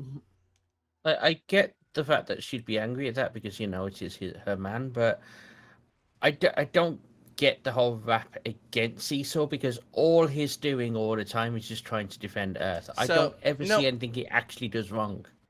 No. So here's the thing. You have the benefit of that being the viewer and being more mature. Eve is a child. And not to mention, like, there's plenty of people that would understand, like, the shitty things he's got to do, but still just not like it. Yeah, like, what he's doing... I despise the man despite respecting him. I'm like, I would... Exactly. Also, if I was a superhero, I wouldn't fucking work for him. I'm not willing to go to that level, man. Like, and same thing, if I was a superhero, I'd actually work with him, but I would fucking take it with the caveat that, like, this motherfucker is never going to tell me the truth. That's just what it is. You want him in your corner, you don't want him at your barbecue. Would you say the same about Nick Fury? Yeah, Yes. I kind of like Nick more, but Nick also has, like, the exact same fucking problem. And then Amanda Waller's just an ass. I say, like, Nick isn't Amanda Waller's a retard. Nick isn't as bad as Cecil is, but Cecil isn't as bad as Amanda Waller is. Mm-hmm. I would say Nick is actually a little bit better than Cecil. Nick is the nicest of the three. Yep, easily. Which isn't saying a whole lot because, like, he'll still commit a war crime, but you know, but he's Samuel L. Jackson, so he'll. Yeah, it's also he's Samuel L. Jackson. Now I'd invite Walter Goggins. I'd invite Walter Goggins to the cookout, but not Cecil. Would you have him dressed up as his character from the Hateful Eight? Well, yeah, because everybody in Hateful Eight had fucking drip. Now take out your second hot dog. Well, I don't have a second hot dog. Well, you better shit a second hot dog because we're gonna kill this bitch. I just hand him a second hot dog. And then the hot dog pops up. Told you. When the grill man gets you, you grill. Anyway, so during this memorial, Aaron Paul attacks, and Mark Eve wisely says that, like, everyone, like Eve and Debbie both go, don't engage. This will end badly. It will just make it worse because he does not want to see your face. He's clearly mentally deranged, so no. He does not want to have a conversation. He just wants to hurt you. So Eve steps up, shows that she can fucking do it, and she beats him before the Guardians engage. Fucking shout out to Eve, fucking MVP, best waifu. Well, yeah, and I appreciate that. Once she figures it out, she just puts him again in a box. Like that's why she's the smartest not Green Lantern character. Yeah. And so and like that's when he has the fucking thing, and I appreciate that even though Mark didn't fight, he was still very much affected by this fight. And so he decides to shout outs to the fucking boy, fucking Donald, stepping behind Cecil's back to give Mark the report on Scott. It was a really nice play to show that the relations are still there, like even though they're technically not working together anymore. Although, let's face it, like, there's no way Cecil doesn't know. Oh, there's no fucking way Cecil doesn't know. So it like also might imply that Cecil is also still kind of chill with working with Mark. Yeah. What was it like in season? Because Cecil's a fucking adult, so you know he's smart. No shit. What was it like in season 2 when Donald was trying to figure out like his whole android shit, and he was it's like, use my password, not the one you think you know. Yeah. And so, Scott is able to escape out of that one. Yeah, and he escalates even further by taking a hostage of a woman and a baby. Well, no. So it is definitely not a random hostage. It's his wife and his son. Yes. But Mark doesn't know that. Yeah, he does not So know that he part. takes that and he goes directly to him with the file he just learned about him, and basically wants to talk to him. But unfortunately, fucking Scott is too far gone, and he just fucking unloads on Mark. Yeah, again, Scott And- doesn't want to talk. He just Well, wants his to wife fight. is also as well Oh because yeah, so she, yeah, she doesn't yeah. like she doesn't respect the fact that okay, Mark's actually trying to save me here. Maybe there's a little bit we got wrong. No, she's just fully fuck you. Yeah, Because, well, that's- she is just as deranged as Scott is. She's just doesn't have powers. Yeah. Because sorry, cut over it. Scott does get kicked back into a wall, and Mark goes, "We'll talk. I'll help you in a minute. I'm gonna save the hostages first." And yeah, Scott's wife in his fucking face. spits right in his fucking face. Yeah. It's like, damn. Yeah. And it surprises him. He's like, what the hell? What the fuck? Yeah. Yeah. I'm obviously trying to help you. Go fuck yourself. Go fuck yourself. Murder! Well, he would have helped her. He would have helped her You anyway. killed her. You murdered our children. Just get back in the kitchen. Well, Wait, what? The mountain. Yeah, squeeze his head. Yes, good. I'll fucking do it again, Lamau. Bring him over here, by the way. Lamau.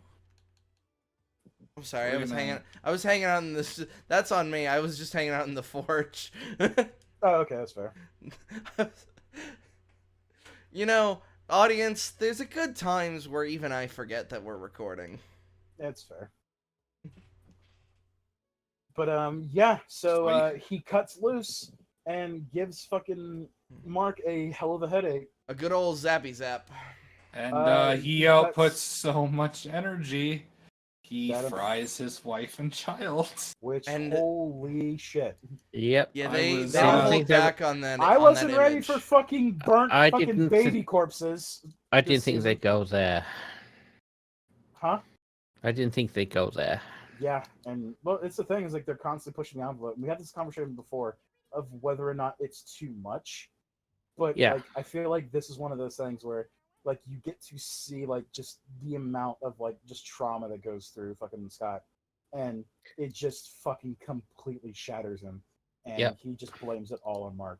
And god damn it, dude, the beautiful thing of Mark taking all of the power to the fucking face, and then not grabbing him, not throwing him, not attacking him.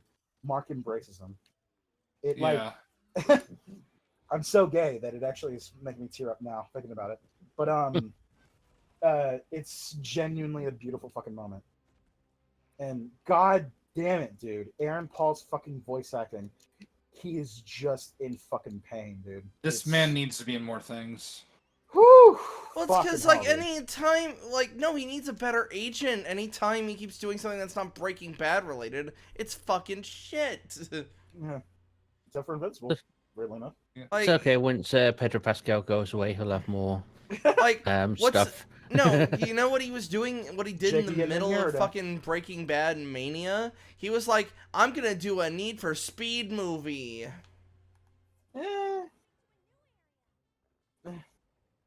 I don't know what to Have say you to that. seen the Need for Speed movie? No, because I don't give a fuck. Why the fuck would I watch a movie about Need for Speed? Well, it's because it's just Fast and Furious. It's not even Fast and Furious. Again, 'cause not Fast and helping the Furious- arguments. Fast and Furious has like fucking more character. Need for Speed is car. Yeah. Car go do race. Oh, yeah, car the- get stronger. Car Yeah, go do better race. they definitely You put get more better focus. car. They Dude, put more like, you know what I focus mean? on the car than they do Aaron Paul's character. It's fucking hilarious. Because that is what Need for Speed is. That's why it fucking doesn't work as a movie. I mean, you could gain. Yeah, that's why it works one, as a video One Piece game. season 2 or 3. Yeah, it works as a video game because it's very like Forza is a very uninteresting movie. Except for didn't they try to do that? Or was it Gran Oh, Turismo? They tried to fucking no, they tried Gran to do a Gran Turismo, Turismo movie. but it's- yeah, that was No, okay, like- no. So before you give the Gran Turismo movie shit, it wasn't focused on like on just Gran Turismo. It was about it the was- fucking player. I know. yeah, it was about the real world like Formula One driver that had played Gran Turismo that earned him his spot. That was Yeah, that was that's yeah. That's what I'm saying. Like that, the Gran Turismo movie, but it's not. It's not trying to. It doesn't. It's not. The movie's not called. Well, actually, is it? it is called Gran Turismo. That's But it. Okay, then yeah, that's good. well, It should be called something else. It should be called something else. That's all. Call it something else. Call it Gran Turismo: The Story of blah blah blah blah blah. okay, I know was what I going mean? to say give it a subtitle. I think we could compromise on that. Yeah, that's what I'm fine with. But yeah, it's just called Gran Turismo. No, Gran Turismo is I car might game. die. Get out of there. I just Press it. barely God, survived. okay, I really need to fucking put this in your fucking minds, Wait, people. why the If you are fuck- why going the to fuck did I fucking not- die, press up on the D-pad. Let your sacred take you the fuck out of the fight.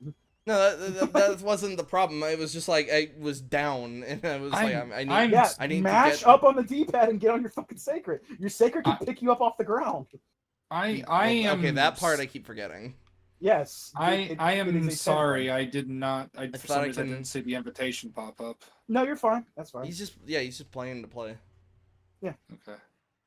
He put was- I this thought whole I was game doing in his rear view. That's Shut the fuck up. Anyway, so yeah. Let's reset the And then, clock on the Taunton reference. No. So Mark is there with Scott in the jail. And he's Donald. basically and Donald's there too. So once again, I'm pretty sure Cecil knows, but I appreciate that they show that the GDP is more mature than Mark, and they're willing to work with him if things happen. Yeah. Because at the end of the day, GDP wants to save the world. I appreciate GDA, that, like, Mark, you mean? You said GDP. I kept thinking GDP. gross domestic product. What is he talking about? Grand Depression Post Office. Gran Turismo product. I like that Mark is trying to talk to Scott, and it shows that, like, while his, like, speech is a little flawed and, like, he doesn't really come across what he's trying to say, he's trying to help Scott. He wants to be a good person. Unfortunately, And Scott's so Scott far just- gone, You and can't hear he it. didn't, and like I said, he doesn't word it like that well. So Scott is just fucking no. I'm gonna get out of here, and I'm gonna hurt you. Yeah. I'm gonna find you. Yeah, And I will kill you. I will find you. Oh shit! Oh, Save it, no. save it, save it. Oh no! Help me! Help me! I know how this ends. I got you. I got you. I got you. I got you, dog. It's fine. I was. I know how this ends. Quick, save the woman! Save her. Save her. I will save you. We're not- man. We're not in the mood to have octopus birth in this podcast. Motherfucker. All right. Yeah. This no, podcast and is then- oddly rated PG-13. This is a Christian podcast. No, that's pretty much it for Scott. And like I said, I strongly think Fantastic episode. this is a fucking Yeah. amazing episode. The animation's on fucking point. The voice acting's on point. The fucking character writing's on point. Everybody's relationship's fucking perfect. Like, this is just legit a fucking fantastic episode of television. Just Yeah, then bar there's- none. And I'm there's really no- glad, by the way. I didn't see it before. I appreciate that this thing's actually fucking Emmy nominated. The show is Emmy nominated now. So, and So, something it's- I it's very good. appreciate is, and unlike any of the previous episodes, didn't have even a single moment of Mark just it's not like any of the shocks to Mark like suddenly put him in the hospital. Like, if this had been any other episode, that it would have done that. The shocks Yeah. would have like nearly killed him or something. Fucking Mark fucking stubs his toe on a Lego, cuts to him on the fucking side of the mountain after getting beat by his father. Ow! Fuck! Oh shit, dude. Careful. Did you eat a cold drink before coming on here? Yes, I did. Okay. Well, it shit happens. Like, it is what I it just is. get yeah. I just. This is a tempered monster, by the way, so that's why it's hitting. I hard, also so just don't like fighting this monster. I'm be having a careful. horrible So- time here, but that's because of my frame rate. Free me. I could see. Anyway, so yeah, that's the end of the episode, or is it? We cut to the post-credit scene of this episode. Oh, God damn it. okay. I won't be able to save you, buddy. I'm sorry. Help! Okay, all right, yeah. Coming. No, I got him. No, he got grabbed too, so it I, was gonna be bad for him as well. we Um, don't do male octopus birth on this channel. Says That's you. just gross. Says you. not Female even. octopus birth is any I'll better. put it on. I'll put it on the grill.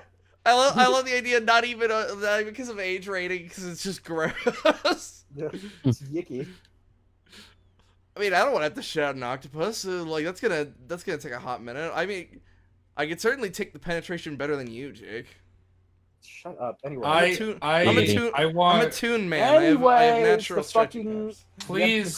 the credits happen, and Stop. the post credit pops up, and oh shit! Who would have saw this coming? Not from a couple of episodes ago. It's Angstrom Levy. That motherfucker is still alive.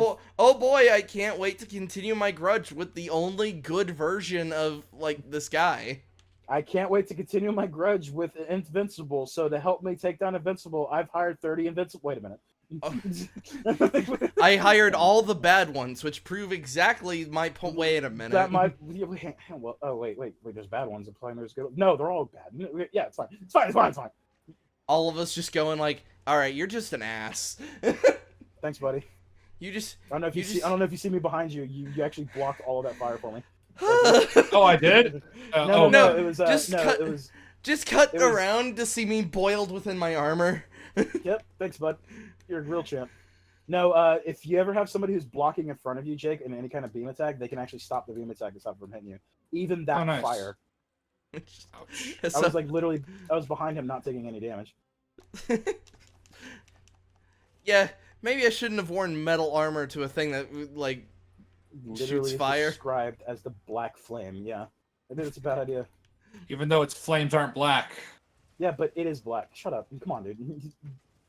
Dial back the autism a little bit. If it was, if never. No, here's the thing. If the flames were actually black, probably would have been a massive hardware thing, because that would have been a pain in the ass to render out. Maybe. What the fuck is this? What is this? Naruto? Why is it black flames?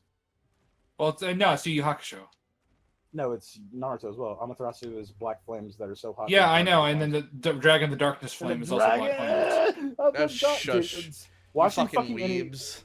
Watching fucking Inuyasha makes me go, God, I want to watch Yu Yu Hakusho again. Just fuck the show. Anyway, that's Invincible 5 and 6. Can't wait for the. Yeah, we see multiple Invincibles. One of them rocking an awesome mustache. So you know he's a true Viltrum, one of right? them straight up is the fucking Cobra Commander. Fucking G.I. Joe. One of them's just the Lone Ranger because he just has a cloth mask over his face. No, that's what I was referencing. The Cobra Commander has the same thing, so. So yeah, with that, I'm just. I hope the next 2 episodes are a lot of fun and nothing horrible and traumatic happens. Extra they'll Rawr. more Pokemons, more Monster Hunter, more Baldur's Gate. Mayo, what are you We're working coming for on? you. Poco, I am we're coming working for on you, the Ninja. same thing I'm always working on, which is an extremely long, 25 billion years long video about Mola. Oh, and editing for you guys. Yeah, I'm sure none of the like 1,700 projects that I keep trying to make you do, like you probably aren't helping. By the way, here's 6 more projects. We're doing Atom Fall. Here's Death Stranding. Yeah. God, if I could block the last one. Fuck. Yeah, we'll see you all later. Bye-bye. Hey guys, bye. Bye. Blah, blah, blah.